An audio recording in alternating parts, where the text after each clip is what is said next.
সে কি, সকাল সকাল সব গেল কোথায়? বড় গিন্নি, আরে ও ছোট গিন্নি, কোথায় গেলে তোমরা? বলি বাড়ি ফেলে বেরুলে কোথায়?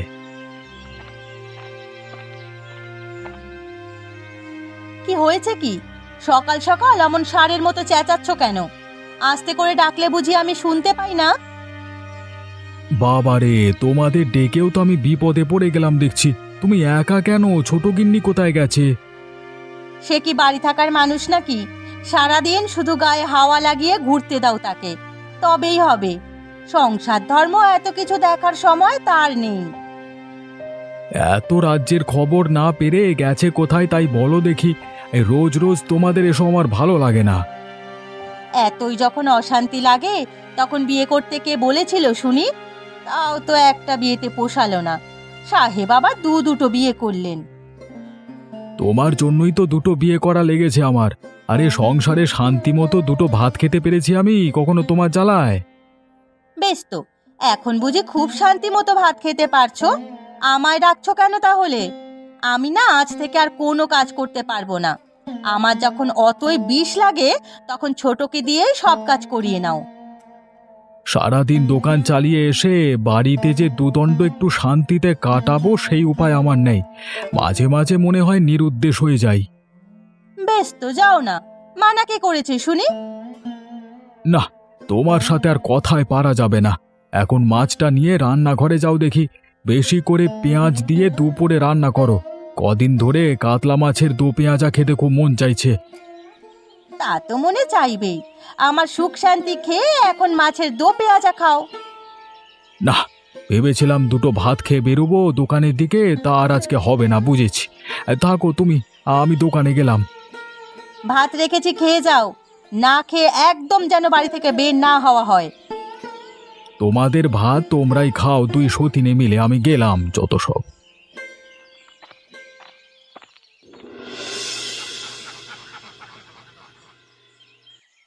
কই গো, তোমাদের গোছানো হলো? খেয়ে আবার মাঠে যেতে হবে তো।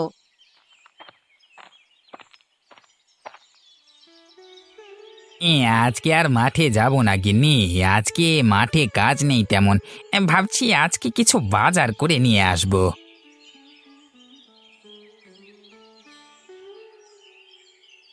বেশ তো, আজ তাহলে মাংস নিয়ে এসো। মাংস কষা করব। দেশি মুরগির মাংস নিয়ে এসো তবে, হ্যাঁ? হ্যাঁ হ্যাঁ, এই তোমার হাতের দেশি মুরগির লাল কষা খেতে অসাধারণ লাগে গিন্নি। বেশ, তবে সাথে করে লাল লাল দেখে কটা টমেটো নিয়ে এসো। মাংসের সাথে স্যালাড করা যাবে। ঠিক আছে গিন্নি, ঠিক আছে, আমার খাওয়া শেষ। এখন বাজারের ব্যাগখানা দাও দেখি আমাকে। রান্নাঘরের দেওয়ালে টাঙানো আছে, দেখো। ওখান থেকে নিয়ে যাও। ঠিক আছে গিন্নি।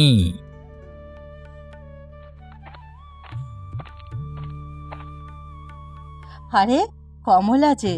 আয় আয়, বস এখানে। তা সকাল সকাল কি মনে করে এলি? আর বলো না দিদি, সকালবেলা উঠেই জয়াদির মুখ শুনতে ভালো লাগে না, তাই চলে এলাম। সে কি কথা? তোরা দুই সতীন একসাথে থাকিস? তোরা থাকবি বোনের মতো। তোরা কেন ঝগড়া করতে যাস? ঝগড়া কি আর সাধে করি গো দিদি? সে কিছু বললে আমি চুপ করে থাকবো বলো? জয়া বয়সে তোর বড়, আর তুই এ বাড়ি আসার আগেই এই সংসারটা জয়াই আগলে রেখেছে। দুটো কথা শুনলে হজম করে নিবি। কারো কথা হজম করার মেয়ে আমি নই রমাদি। আমি হলাম গিয়ে দত্ত বাড়ির মেয়ে, কোনো অংশে কম নাকি? হিংসা করলে কখনো সতীনের সাথে মিলে খেতে পারবি না। তাই হিংসা ভুলে দুই সতীন নয়, দুই বোনের মতন থাক। তবে দেখবি সংসারে সুখ আর সুখ। মিলে থাকার উপায় আছে নাকি? সকাল হলে এই যে শুরু হয়, আর থামার নাম থাকে না। আজ সেজন্য সকাল সকাল উঠে আমি চলে এসেছি পাড়ায়। এটা কিন্তু তুই ঠিক করিসনি কমলা। বেচারি একা একা কাজ করে মরছে বোধহয়। যা, গিয়ে জয়াকে কাজে সাহায্য কর। আমিও রান্না করতে যাব। ঠিক আছে, তুমি গিয়ে রান্না করো। আমি তাহলে আজকে আসি দিদি। আবার আসিস, আর যেন ঝগড়াটি করিস নে, হ্যাঁ?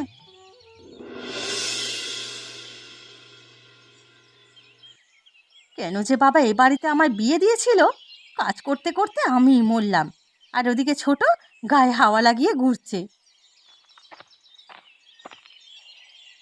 একটু আস্তে কথা বললেই তো পারো দিদি। যেভাবে চেঁচিয়ে আমার নামে বদনাম করছো, তাতে সারা পাড়া ঘরে তোমার গলায় শুনছে সবাই।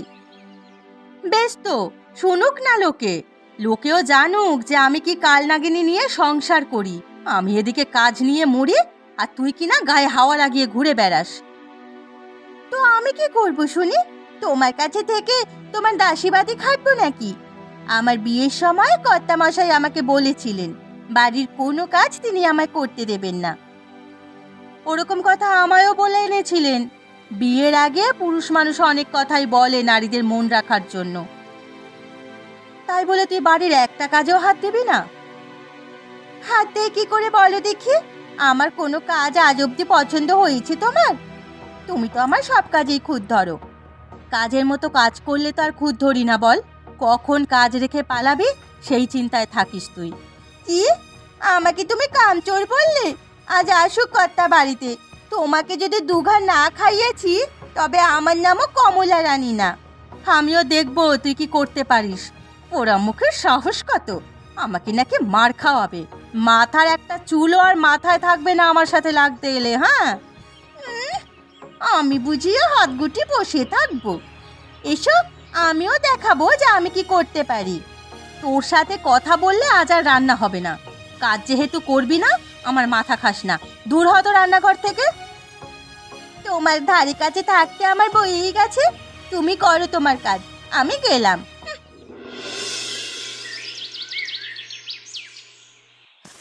এত সকাল হয়ে গেল, এখনো তো দাদাবাবু এলো না দোকানে। আজকে বোধ হয় আবার দুই বয়ে ঝগড়া লেগেছে, তাই সামাল দিতে ব্যস্ত হয়েছে মনে হচ্ছে।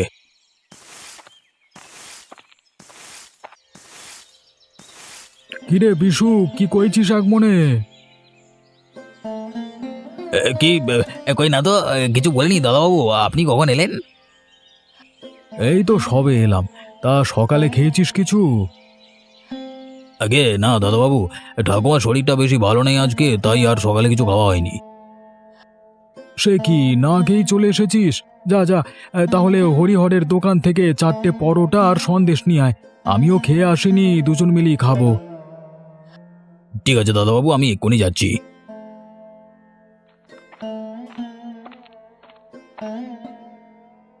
কেন যে দুটো বিয়ে করতে গেলাম! এই দুই বউয়ের জ্বালায় আমার খাওয়া ঘুম সব হারাম হয়েছে। কোথায় গেলে যে একটু শান্তি পাবো। করি যখন ফেলেছিস, এখন আর আফসোস করে লাভ নেই।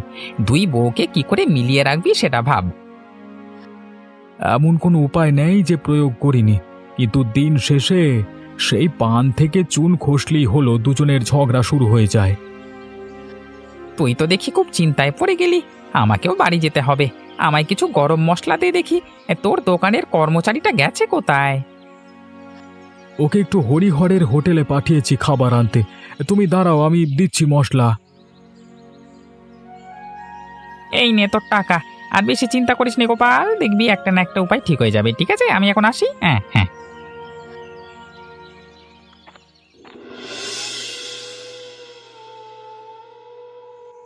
আহ, আজকে মুরগির লাল কষাটা যা হয়েছে না, একেবারে মুখের লেগে থাকার মতো।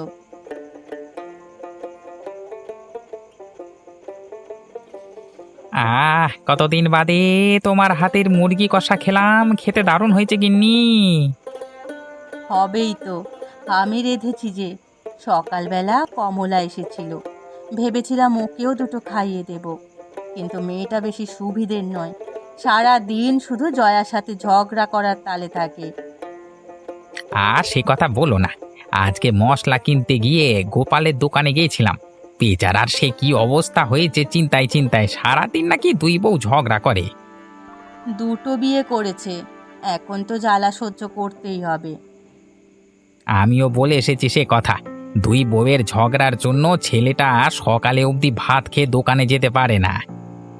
একটু তো সহ্য করতেই হবে। থাকবে, সেসব কথা বাদ দাও। আমি তো সকালে কমলাকে অনেক বুঝিয়ে বললাম, কিন্তু সে নাছোড়বান্দা, কোনো কথার দামই দিল না। তাই ভাবলাম বুঝিয়ে আর কাজ নেই। ওদের কেউ কারোর থেকে কম চায় না। পান থেকে চুন খসলেই নাকি ঝগড়া শুরু করে দেয়। ওদের কথা বাদ দাও তো, একবার খেয়ে বলো দেখি কেমন হয়েছে খেতে। এই তোমার হাতের রান্নার কোনো জবাব নাই গিন্নি। আমার টাকা পয়সা থাকলে রোজ রোজ মাছ মাংস এনে তোমায় রান্না করে দিতাম। তুমি মজার মজার রান্না করতে আমি হাত চেটে পুটে খেতাম। আমাদের যা আছে আমরা তাতেই সুখী গো। দেখলে না, গোপালের সব থেকেও কোনো সুখ নেই। তা যা বলেছ তুমি। এখন আমার সাথে তুমিও খেতে বসো দেখি, দুজনে একসাথেই খাই। ঠিক আছে। সারাদিন একা একা কাজ করে শরীর আর চলছে না। এখন কর্তাকে দুটো খাইয়ে বিছানায় গা এলিয়ে দিতে পারলেই বাঁচি। কই গো, তোমার হাত মুখ ধোয়া হলো? এসো, খাবে এসো। রান্নাঘরে তুমি একা কেন? ছোট গিন্নি কোথায়? সে আমি কি জানি, কোথায় গিয়ে মরেছে কে জানে। দুপুরবেলা আমার সাথে সে কি ঝগড়া, আমি একটু কাজ করতে বললেই গায়ে ফোসকা পড়ে যায়। সে কি, তোমরা দুজনে মিলেমিশে কাজ করলে তো কষ্ট কম হয়। একজনের পক্ষে সব কাজ করা তো একটু কষ্টসাধ্য হয়ে যায়। সে কি আর তোমার আহ্লাদে বুঝবে? কেন আমি বুঝবো শুনি? আমাকে বিয়ে করে আনার সময় বলে এনেছিল যে আমায় কোনো কাজে হাত দিতে হবে না। বেশ তো, যা না, পায়ের ওপর পা তুলে শুয়ে থাক গিয়ে। এখানে কেন এসেছিস শুনি? আমার নামে কর্তার কান ভারী করছো তো, তা আমি কি ঘরে চুপ করে বসে থাকবো নাকি? সেই জন্যই তো তোমার মুখে ঝামা ঘষে দিতে এসেছি। দেখ ছোট, এর ফল কিন্তু ভালো হবে না, এই বলে দিলুম। মাথার চুল কিন্তু একটাও আমি আর আস্ত রাখবো না।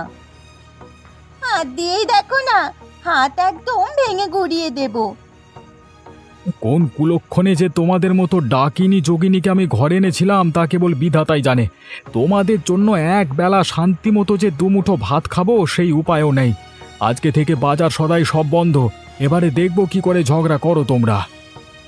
আমাকে বলো না, তোমার আদরের বড় গিন্নিকে বলো। সে কেন শুধু শুধু আমার পেছনে লাগতে আসে? চুপ, একদম চুপ করো তুমি। কাজের গুণ নেই, শুধু চোপড়া করবার গুণ। হ্যাঁ, বলি সারাদিন বেচারি একা একা কাজ করে, তার কাজে হাত লাগালে কি হয় শুনি? পেটে খাবার না থাকলে আর ঝগড়া করবার জোর আসে না মুখে। আজকে থেকে সবার খাবার বন্ধ। সে কি, তুমি খাবারগুলো ওভাবে ফেলে দিলে কেন? বাড়া ভাত এভাবে ফেললে যে অমঙ্গল হয়। অমঙ্গল যা হবার তা তো হয়েই গেছে। যেদিন আমি দুই বিয়ে করেছিলাম সেদিন থেকেই আমার কপাল পুড়েছে। কি ব্যাপার, আজকে কদিন ধরে দাদাবাবু এত দেরি করে দোকানে আসছে কেন? বাড়িতে কি কোনো ঝামেলা চলছে নাকি? চলবে নাই বা কেন, বাড়িতে যে দুই সতীনের বাস।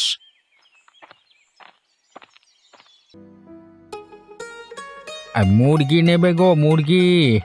আমার কাছে আছে খুব ভালো জাতের একখানা মুরগি। সে কি দাদা, একটা মুরগি কেন? আরে অনেকগুলো থাকলে না হয় দেখে শুনে কেনা যায়। একটা থাকলে তো একটাই কিনতে হবে।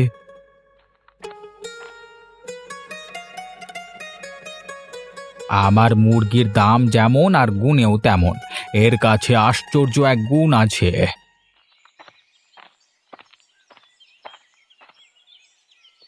কি এনেছো কাকা? মুরগি নিয়ে এলাম রে খোকা। অনেকদিন হলো মুরগির লাল কষা খাই না। তা তোমার মুরগির দাম কত দাদা? এই মুরগির দাম ৮০০ টাকা। সে কি, এত দাম কেন? সাধারণ মুরগি কিনতে তো ১০০ টাকা লাগে। কেনার দরকার নেই দাদাবাবু, ভালো মানুষ পেয়ে লোক ঠকাতে এসেছো? হ্যাঁ, এ যে সে মুরগি নয় রে খোকা। এই মুরগি রোজ একটা করে সোনার ডিম পারবে। তাই নাকি? তাহলে তো মুরগিটা কিনতে হয়। দাও দেখি, আমাকে মুরগিটা দাও।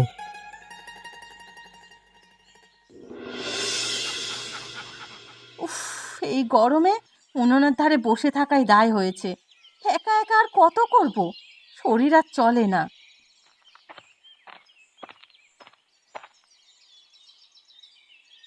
বড় গিন্নি, আরে ও ছোট গিন্নি, কোথায় গেলে তোমরা? এই দেখো তোমাদের জন্য কি এনেছি। মুরগিটা দেখতে তো বেশ নাদুস নুদুস।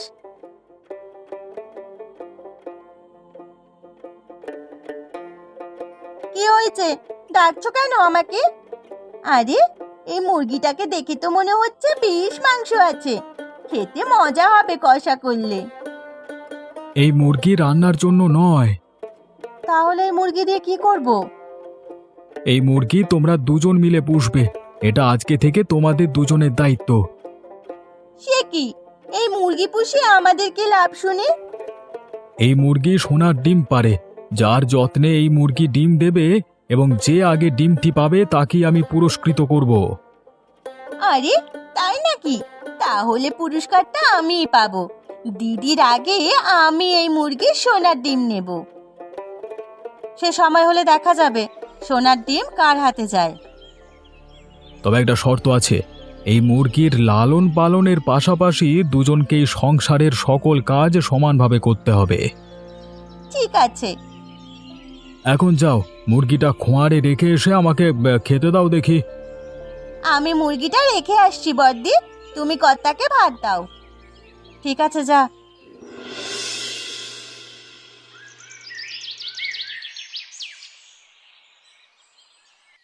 দেখেছো দিদি, এই কয়দিনে মুরগিটা কেমন যেন আরো বেশি নাদুস নুদুস হয়েছে। মনে হচ্ছে খুব তাড়াতাড়ি ডিম দেবে। হ্যাঁ রে ছোট, সোনার ডিম পেলে আমাদের কপাল খুলে যাবে রে। কিন্তু আমি সোনার ডিম না পেয়ে যদি তুমি আগে পাও, তবে তো সোনার ডিম আমার বাগে থাকবে না। এমনও তো হতে পারে সোনার ডিম আমি না পেয়ে তুই পেলি আগে, তখন কি হবে? আমরা একটা কাজ করতে পারি দিদি। কি কাজ? সোনার ডিম যেই আগে পাক না কেন, আমরা দুজনেই সেই ডিম ভাগ করে নেব। তাহলে আর আমাদের কোনো ঝামেলা থাকবে না। আরে বাহ, তাই তো, তুই খুব ভালো বুদ্ধি দিয়েছিস ছোট। তবে ও কথাই রইল, আমরা দুজনেই সমান ভাগে ভাগ করে নেব। অনেক কাজ তো পড়ে আছে দিদি, একটু বাদেই তো কর্তা আবার দোকানে যাবে, তাড়া দেবেন। চলো, আমরা সকালে জলখাবারটা রান্না করে ফেলি। কোনোভাবে হেরে যাওয়া চলবে না। হ্যাঁ, তুই একদম ঠিক বলেছিস। চল, আমরা রান্নাটা সেরে ফেলি। দিনে দিনে আমাদের মুরগিটা আরো বড় হচ্ছে। গায়ে বেশ মাংস হয়েছে। কম করে হলেও 3-4 কেজি ওজন তো হবেই। দিদি, এই মুরগিটা কবে ডিম দেবে গো? সোনার ডিমের আশায় আমার তো ঘুমই হচ্ছে না। সেটা নিয়ে তো আমিও ভাবছি রে। এই মুরগিটাকে এত খাবার দিচ্ছি, এত যত্ন করে লালন পালন করছি, এতদিনে তো ডিম দেওয়ার কথা।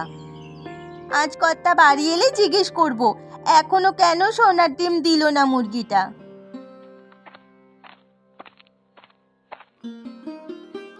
আরে রমাদি যে, এসো এসো। মা গো মা, এই আমি কি দেখছি? তোদের 203-এর মধ্যে এমন মিল এলো কোথা থেকে রে? কেন রমাদি, আমাদের মাঝে বুঝি মিল হতে পারে না? আর আমরা এখন 203 নয়, 2 বোনের মতো করেই থাকি। বাবা, তোদের মিল দেখে আজ আমার খুব খুশি লাগছে। তোদের এভাবে একসাথে দেখবো আমি কখনো ভাবতেই পারিনি। সবই হয়েছে আমাদের এই দামি মুরগিটার জন্য। এই মুরগি লালন পালন করতে গিয়েই আমরা মিলে গেছি। হ্যাঁ গো রামাদি, আমাদের এই দামি মুরগির জন্য আমরা একত্রিত হয়েছি। তা বেশ ভালো হয়েছে। এখন ঘরে চল, 3 বোনে মিলে একটু সুখ দুঃখের গল্প করি। হ্যাঁ হ্যাঁ দিদি, তাই চলো। অনেকদিন বাদে এসেছো রমাদি তুমি, আজ কিন্তু সহজে ছাড়ছি না।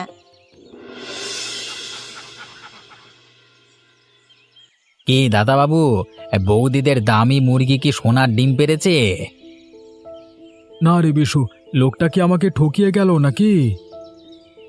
ঠকাবেই তো, আমি তো আপনাকে আগেই বলেছিলাম।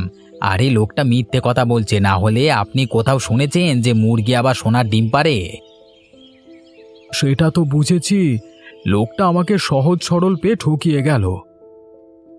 এই জন্যই আমি বারবার নিষেধ করেছিলাম অত দাম দিয়ে মুরগিটা না কিনতে।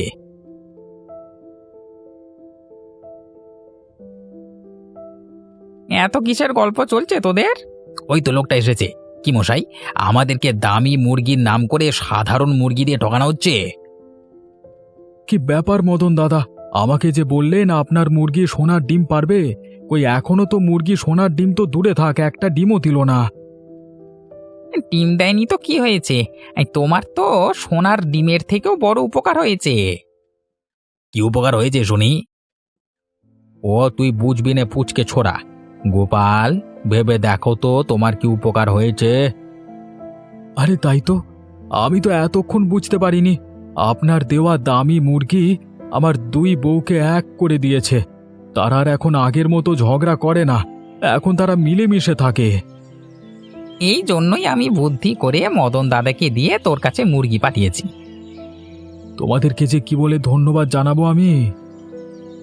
আমাদের ধন্যবাদ জানাতে হবে না, এখন বাড়ি গিয়ে দুই বৌমাকে দামি মুরগি দিয়ে লাল ঝোল করতে বলকে যাও। হ্যাঁ হ্যাঁ, তাই যাই। আজকে দুই বউয়ের দামি মুরগির লাল ঝোল খাবো। জানে বিশু, আজকে ছুটি, আমিও বাড়ি চললাম। আজ এই মুরগিটাকে ধরে দেখবো এর আসলে কি হয়েছে দিদি, কেন এটা সোনার ডিম দিচ্ছে না। একদম ঠিক বলেছিস কমলা, আমার তো মনে হচ্ছে এই মুরগির কোনো সমস্যা আছে। আর যদি তাই হয়, আজ এই মুরগিকে ঝোল করব। তুমি একদম ঠিক বলেছো দিদি, অনেক দিন তো হলো মুরগিটার যত্ন নিলাম। সোনার ডিম যদি না দেয় তবে আর এটাকে পুষে কি লাভ।